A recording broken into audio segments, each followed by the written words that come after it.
en revenant des eaux. Je revenais des eaux, l'an dernier, en automne. J'étais un peu souffrant, si ma mémoire est bonne. Vous savez ce que c'est qu'un voyage en vapeur? La nausée est en jeu, quand la mer est houleuse. Le bambin est maussade et la bonne grogneuse. Si le roulis survient, votre voisine a peur.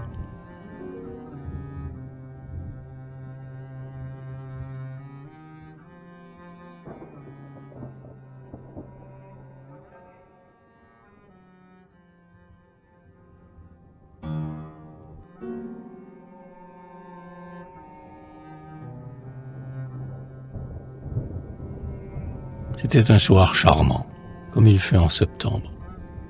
Le soleil déclinait et la mer était d'ambre. Nous filions lentement en lueur du couchant. Nous passions des îlots, nous passions des villages. Des marmots s'amusaient à saisir les cordages. Un monsieur près de moi s'endormait sur un banc.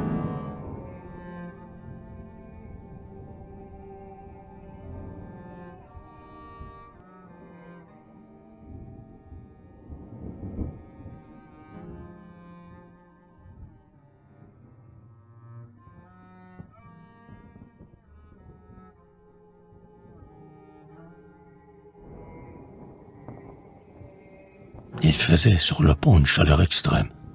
À rêver, limonade et gâteau à la crème.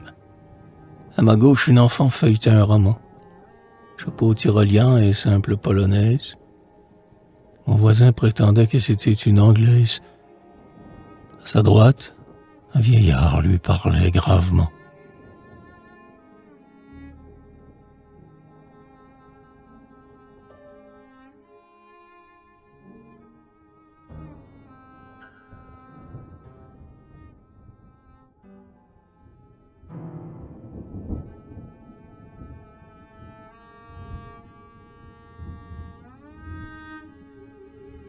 Voyager, selon moi, c'est une fantaisie.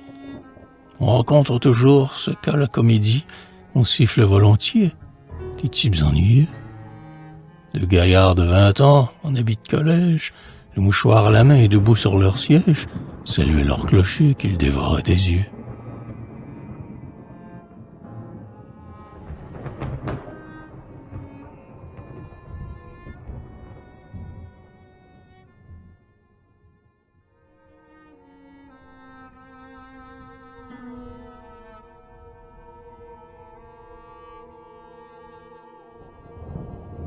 Un marais très jaloux bâillait en embuscade.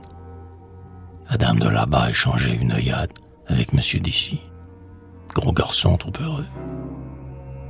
Je rêvais doucement au fond d'une bergère, les mains sur ma poitrine et la tête en arrière, comme on fait sur la mer quand on est paresseux.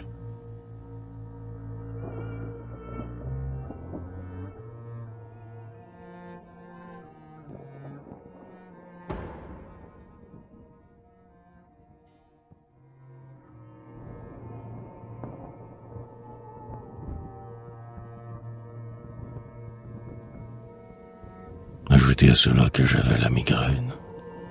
La fatigue du bal, les bains de la semaine, me donnaient tout l'aplomb d'un courtier haut classé. Mon les écus sonnants et les billets de banque. Les mots sont bien trouvés. Si la chose me manque, un peu de bon vouloir et le tout est passé.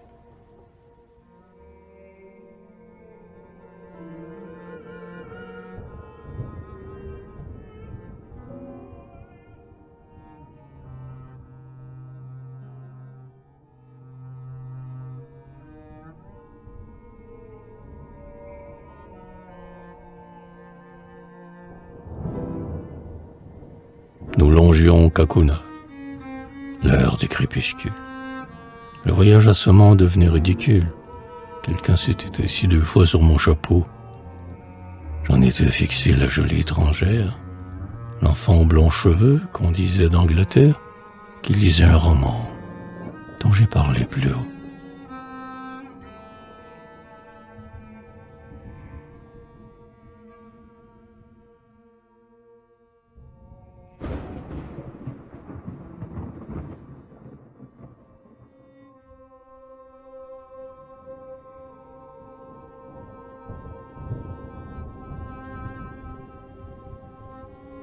J'ai bien vu, mon ami, des femmes en voyage, rencontrer des yeux noirs, lorgner plus d'un visage.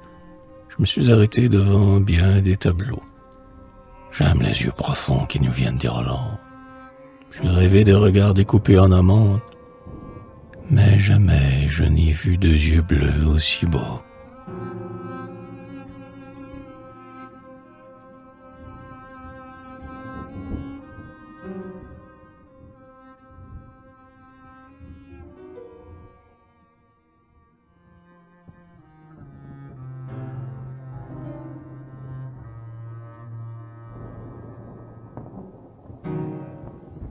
Il semblait s'endormir dans les cils d'une blonde, une enfant de 15 ans, la plus belle du monde, poitrinaire peut-être, un front de chérubin. Un vieillard, je l'ai dit, se tenait auprès d'elle. Le vieillard était laid, mais l'enfant était belle. L'enfant m'intéressait, ce que vous pensez bien.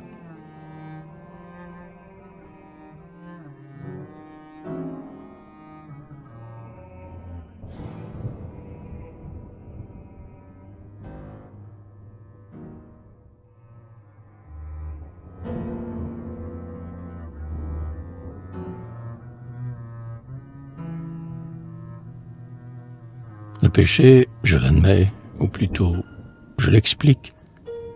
J'adore un œil battu, voilé, mélancolique. Né sous le ciel de Londres un matin de brouillard, j'aurais tenté, je crois, un moyen inutile. Si le hasard n'eût fait qu'à dîner, entre mille, je me trouve à sa table en face du vieillard.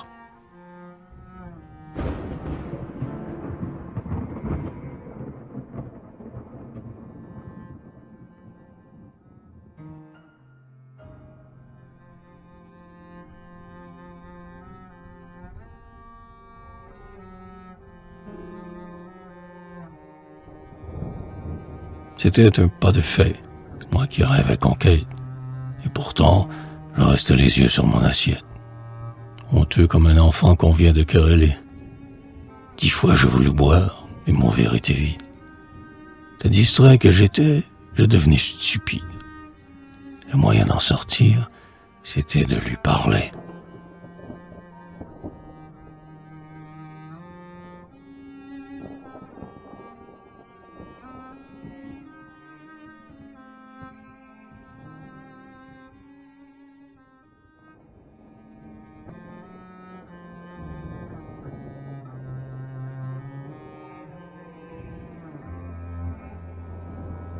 Je fis ce que l'on fait entre poire et fromage.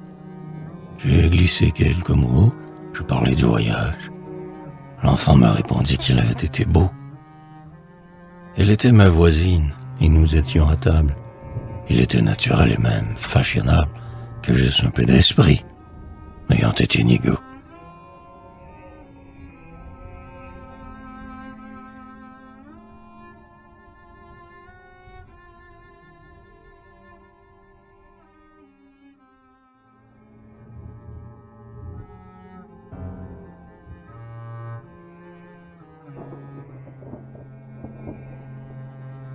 On me fut sympathique, mais faut-il l'admettre, je suis assez discret, pas trop bavard peut-être, galant jusqu'à l'excès, sur la mer j'ai permis. Nous causâmes progrès, le sujet était rare.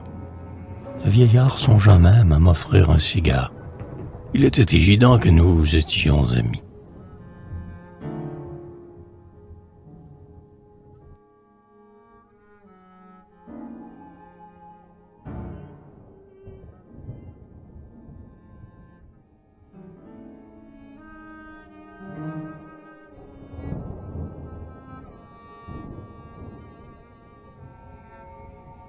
La gaieté me gagnait lorsqu'on tira la nappe. L'aventure était drôle et je riais sous cap. Le hasard, ce soir-là, se trouvait sous mes pas. Pouvais-je m'en servir sans blesser la morale? Il se fallut lever. Nous quittâmes la salle. J'allais me retirer. On me prit par le bras.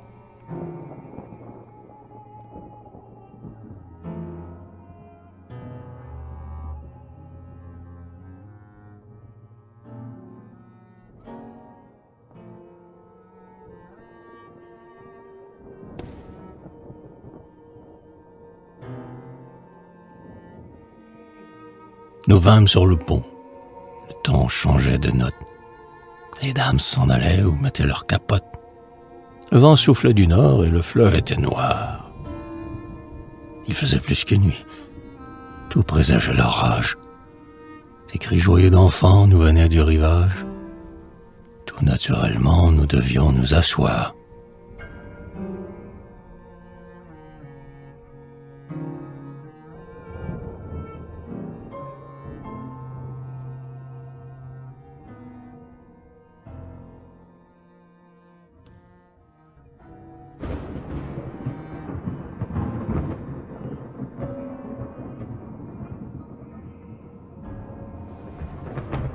On chantait au salon une vieille ballade.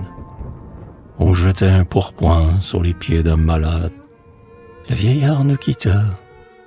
Nous restâmes tous deux. Je ne sais pas ce qui me trottinait en tête. Je voulus tout savoir. Son histoire complète. La chose m'intriguait et je fis de mon mieux.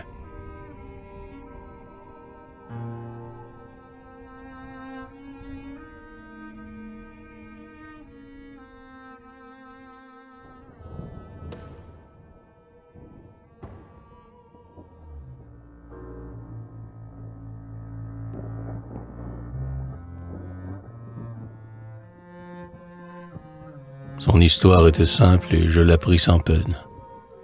Son père était anglais, sa mère américaine.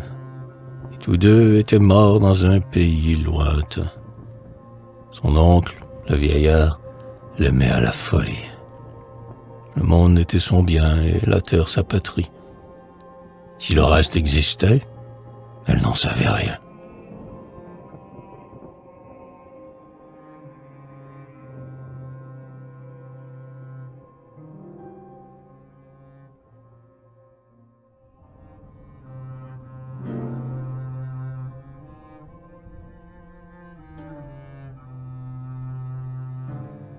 L'automne et les bonbons lui plaisaient d'ordinaire. Elle avait vu la France, entrevu l'Angleterre, parcouru l'Italie et passé la Volga. Le pays lui semblait très habitable en somme. Aux eaux, elle avait fait le désespoir d'un homme. « J'ai permis, disait-elle. Le mal n'est pas là. »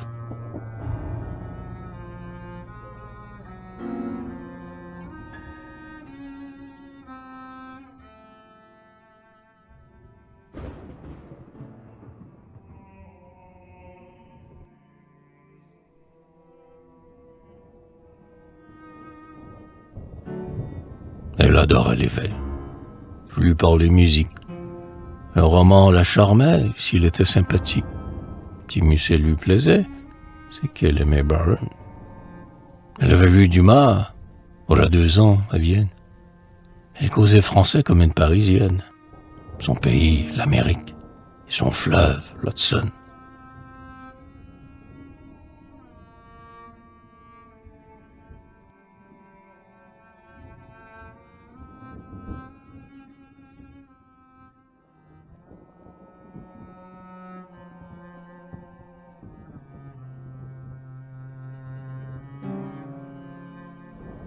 Vous souvient-il encore, mon ami, d'une actrice qui l'an dernier, je crois, nous faisait la malice de charmer tout Québec en lui disant des vers.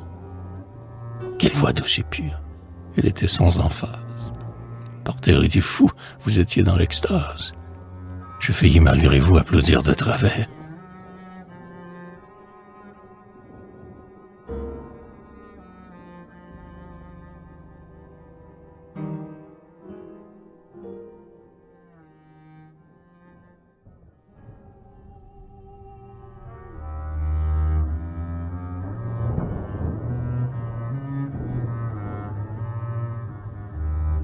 N'est-ce pas qu'elle avait une voix, cette femme?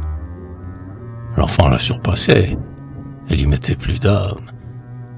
Je l'écoutais parler en extase et sans bruit. Un de ses mouvements me fit lever la tête. Nous l'avions présagé. C'était bien la tempête. Les éclairs clignotaient au front noir de la nuit.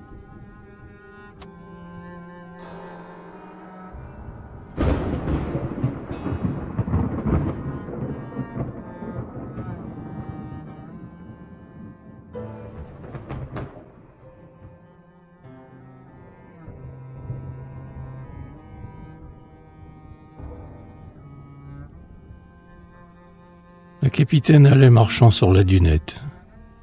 Deux marmots réveillés, craignant par leur toilette, regagnèrent le salon suivi de leur maman. Le monsieur Aloyade ouvrait son parapluie. Il tombait sur le pont quelques gouttes de pluie. Le roulis inclinait le vapeur sur le flanc.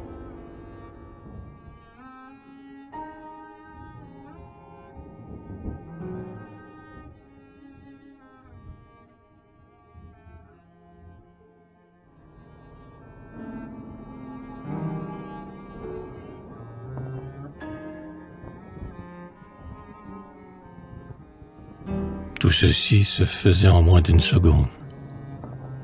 Je voulus me lever, la nuit était profonde. J'entendis une voix qui me dit « Restons là ». C'était la voix d'un ange à travers la rafale. J'avais mon paletot, elle endossa son châle. Nous n'eûmes que le temps de penser à cela.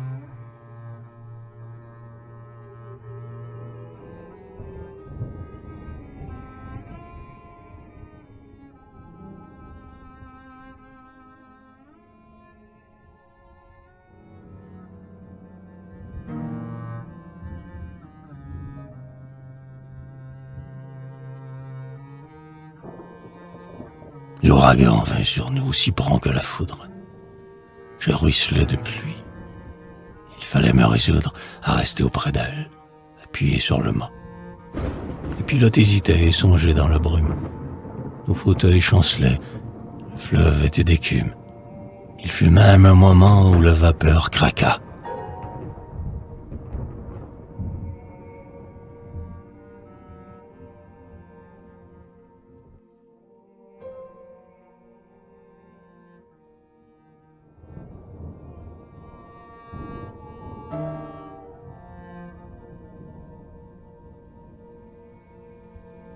L'aventure, après tout, pouvait tourner au drame, mon ami. Nous roulions ballottés par la lame. Elle était près de moi. Le pont était désert. Je me sentais heureux. Je voulais le lui dire. C'étaient des cris joyeux, de francs éclats de rire que nous lancions parfois. Des défis à la mer.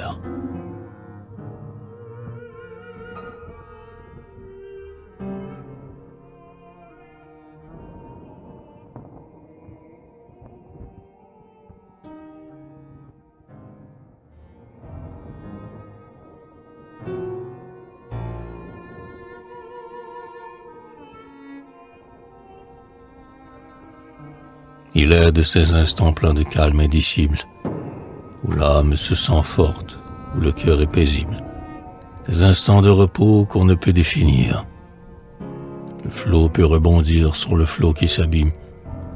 L'homme qui s'en ressent, s'il est près de l'abîme, lui sourit, tend les bras et le nargue à plaisir.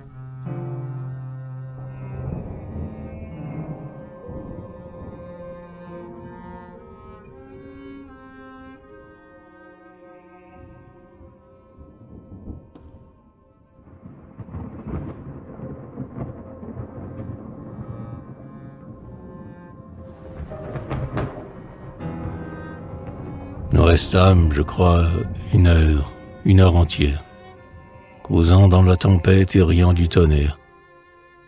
Le vapeur incliné reprenait son aplomb. L'Orient aux éclairs refermait sa fenêtre. À travers le brouillard, la lune allait paraître. La pluie avait cessé. Nous quittâmes le pont.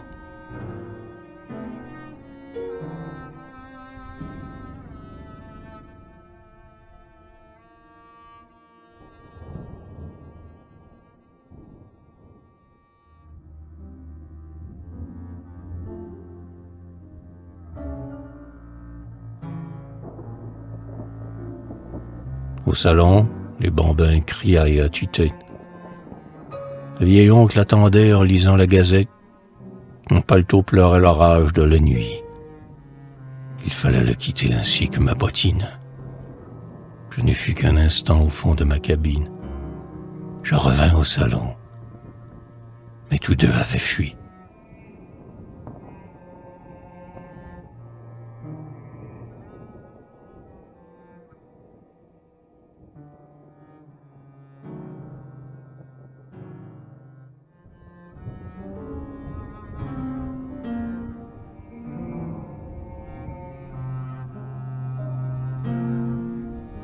Ce que je fis alors, on le fait à tout âge.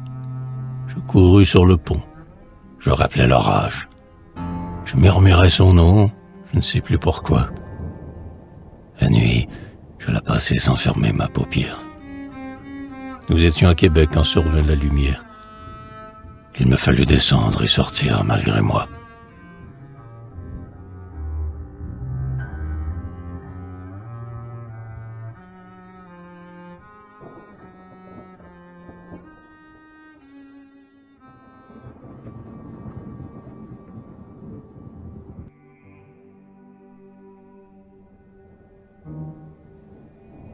Je revoyais la ville après un mois d'absence.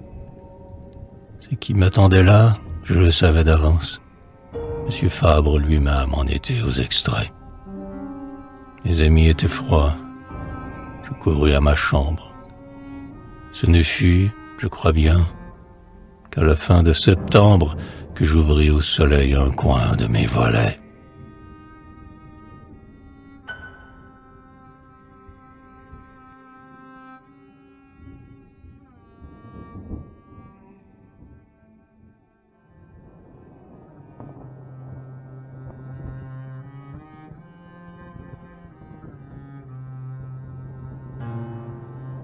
Jamais je n'ai revu mon amie, l'étrangère. Le mois dernier pourtant, du centre d'un parterre, un soir qu'on chantait faux, j'ai cru l'apercevoir. J'ai mis dans son étui le bout de ma lorgnette. J'ai traversé la salle et quitté l'opérette, ne voulant pas flatter un rêve sans espoir.